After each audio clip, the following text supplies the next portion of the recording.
সরকারি চাকরিতে কোটা ব্যবস্থার সংস্কারের দাবিতে 2 সপ্তাহের বেশি সময় ধরে চলতে থাকা আন্দোলন তীব্র রূপ ধারণ করে বৃহস্পতিবার। আগের দিন পুলিশ ও আওয়ামী লীগ কর্মীদের সাথে সংঘর্ষে নিহতদের মৃত্যুর প্রতিবাদে আন্দোলনকারীরা এদিন কমপ্লিট শাটডাউন কর্মসূচি দেন। ঢাকাসহ দেশের বিভিন্ন জায়গায় রাস্তায় নামে স্কুল, কলেজ, বিশ্ববিদ্যালয়ের ছাত্ররা। ছাত্রদের সাথে অন্যান্য বিক্ষোভকারীদেরও যোগ দিতে দেখা যায়।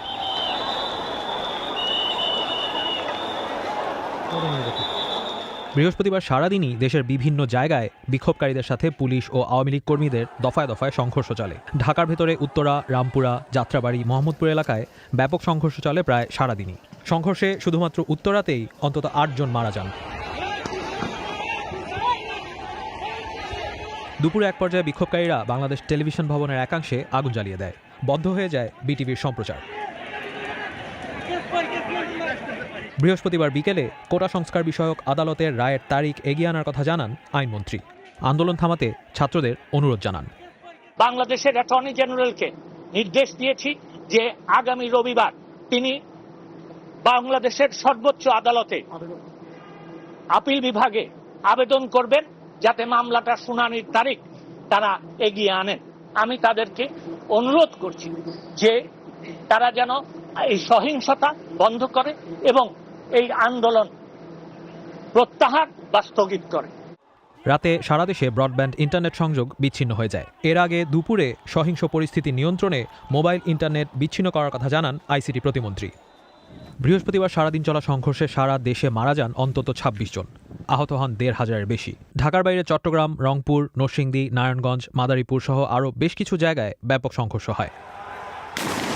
শুক্রবার সকাল থেকে দেশের বিভিন্ন জায়গায় তীব্র মাত্রায় সংঘর্ষ ছড়িয়ে পড়ে। বিক্ষোভকারীদের দমাতে ঢাকার বিভিন্ন জায়গায় র্যাব ও পুলিশ হেলিকপ্টার দিয়ে টিয়ারশেল ও সাউন্ড গ্রেনেড নিক্ষেপ করে। অগ্নিসংযোগ করা হয় বেশ কয়েকটি সরকারি ভবনে। অনেক জায়গাতেই টিয়ারশেল, রাবার বুলেটের পাশাপাশি শটগানের গুলি ব্যবহার করে আইনশৃঙ্খলা রক্ষাকারী বাহিনী। গুলি শেষ হয়ে যেতে থাকলে বারবার গুলি আনতেও দেখা যায়। সংঘর্ষ চলাকালে নরসিংদীর একটি জেল থেকে পালিয়ে যায় 800-র বেশি কয়েদি। শুক্রবার সন্ধ্যায় ঢাকাসহ দেশের বিভিন্ন জায়গায় বিক্ষোভ অব্যাহত থাকে। সেদিন মধ্যরাতে কোটা সংস্কার আন্দোলনের সমন্বয়কদের কয়েকজনের সাথে সরকারের প্রতিনিধি দলের বৈঠক হয়। তারা 8 দফা দাবি জানালেও সমন্বয়কদের আরেকটি দল বিবৃতি দেয় যে এই বৈঠকের বিষয়ে তাদের কিছু জানানো হয়নি। আইনশৃঙ্খলা পরিস্থিতির অবনতি হতে থাকলে শুক্রবার রাতে সারা দেশে জারি করা হয় কারফিউ। সিদ্ধান্ত হয় সেনা মোতায়েনের। সেদিনের বিক্ষোভে বাংলাদেশ জুড়ে অন্তত 56 জন মারা যান। হাসপাতালে ভর্তি হন কয়েক হাজার গুলিবিদ্ধ আহত মানুষ। শনিবার কারফিউর প্রথম দিনে সংঘর্ষের তীব্রতা কমলেও বিভিন্ন জায়গায় বিচ্ছিন্নভাবে বিক্ষোভ চলতে থাকে। ঢাকার বিভিন্ন পয়েন্টে ও গুরুত্বপূর্ণ স্থাপনাগুলোকে ঘিরে ছিল সেনাবাহিনীর উপস্থিতি।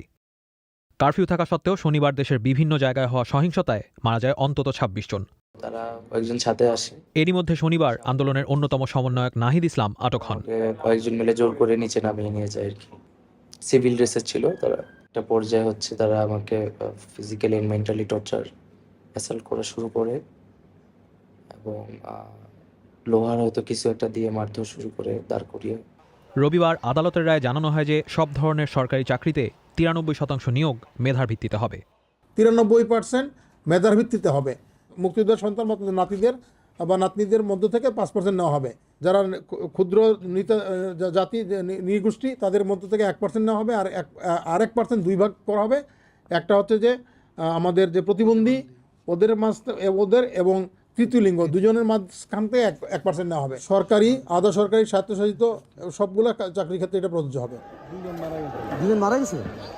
কারফিউর দ্বিতীয় দিন রবিবার সংঘাত সহিংসতা আগের কয়েকদিনের তুলনায় কম হলেও কিছু জায়গায় অল্প সময়ের জন্য বিচ্ছিন্নভাবে চলা সংঘর্ষে ঢাকা ও নারায়ণগঞ্জে অন্তত 13 জন মারা যায়। কারফিউর তৃতীয় দিন সোমবার স্বরাষ্ট্র মন্ত্রণালয়ের পক্ষ থেকে জানানো হয় যে ঢাকা, গাজীপুর, নারায়ণগঞ্জ ও নরসিংদী বাদে অন্যান্য জেলার কারফিউ জেলা প্রশাসন তুলে নিতে পারবে।